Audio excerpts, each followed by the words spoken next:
আসছে রাজ চক্রবর্তীর নতুন ছবি হোক কলরব। কেন এমন নামকরণ করলেন রাজ চক্রবর্তী? কী রয়েছে এর পিছনে কারণ, কী রয়েছে এর পিছনে ইতিহাস, সবটাই জানাবো আপনাদের। তবে চ্যানেলে নতুন হলে চ্যানেলটি সাবস্ক্রাইব করে বেল আইকনটি প্রেস করে সঙ্গে থাকুন। বিনোদনের সব খবর পেতে থাকবেন এই চ্যানেলের মাধ্যমে। আর ভিডিওটি ভালো লাগলে লাইক, কমেন্ট, শেয়ার করতে কিন্তু ভুলবেন না। চলুন তাহলে ভিডিওটি শুরু করা যাক। হোক কলরব শব্দবন্ধের জন্ম ঠিক 11 বছর আগে 2014-এ যাদবপুর বিশ্ববিদ্যালয়ের এক ছাত্রী একদল সহপাঠীর বিরুদ্ধে তার শ্লীলতাহানির অভিযোগ এনেছিলেন। অভিযোগ, বিশ্ববিদ্যালয় কর্তৃপক্ষ সে সময় তার অভিযোগের যথাযথ গুরুত্ব দেননি, যার জেরে ওই বিশ্ববিদ্যালয়ের আর পড়ুয়াদের একটা বড় অংশ প্রতিবাদে মুখর হন। ক্রমে সেই আন্দোলন ছড়িয়ে পড়ে রাজ্য ছাড়িয়ে গোটা দেশ #হোক কলরব নাম নিয়ে। সে সময় এই শব্দবন্ধটি শাসক দল বিরোধী আন্দোলনের মোক্ষম এক প্রতিশব্দ হয়ে উঠেছিল।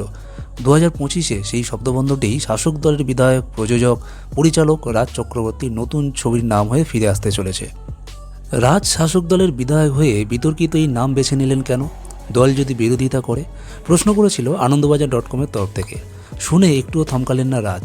বিধায়ক, পরিচালকের স্পষ্ট বক্তব্য, আজ পর্যন্ত দল আমার কাজ নিয়ে কোনো কথা বলেনি, কোনো বাধার সৃষ্টিও করেনি, আশা করছি আগামী দিনেও করবে না। কারণ এই ছবি নিজের দলের মুখপত্র নয়, আবার বিরোধী দলের প্রতি কোনো বার্তাও নয়।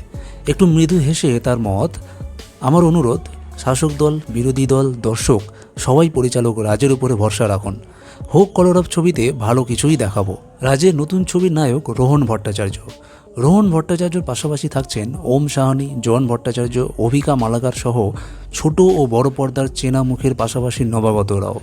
গুরুত্বপূর্ণ চরিত্রে দেখা যাবে সাংসদ পার্থ ভৌমিক এবং শাশ্বত চট্টোপাধ্যায়কে। কলকাতা ও তার আশেপাশের অঞ্চল নিয়ে শুটিং করবেন রাজ চক্রবর্তী, যে কারণে আগাম প্রস্তুতির একটা প্রশিক্ষণ পর্ব দিন সাতেক ধরে করিয়ে নিয়েছেন।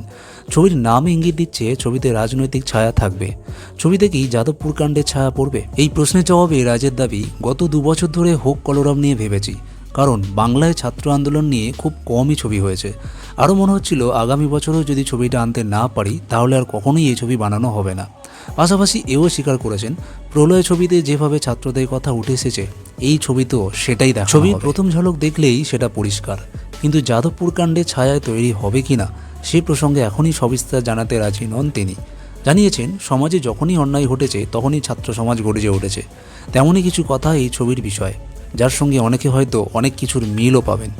এ প্রসঙ্গে রাজের আরও বক্তব্য, আমার জোশ নামটাও পছন্দ ছিল, কিন্তু হোক কলরব শব্দবন্ধে আমি ছাত্রদের গর্জন শুনতে পাই, যা যুগে যুগে সমাজের অন্যায়ের বিরুদ্ধে আছড়ে পড়ে। ভিডিওটি ভালো লাগলে লাইক, কমেন্ট, শেয়ার করুন। দেখা হচ্ছে পরের ভিডিও। ততক্ষণ ভালো থাকবেন, সুস্থ থাকবেন।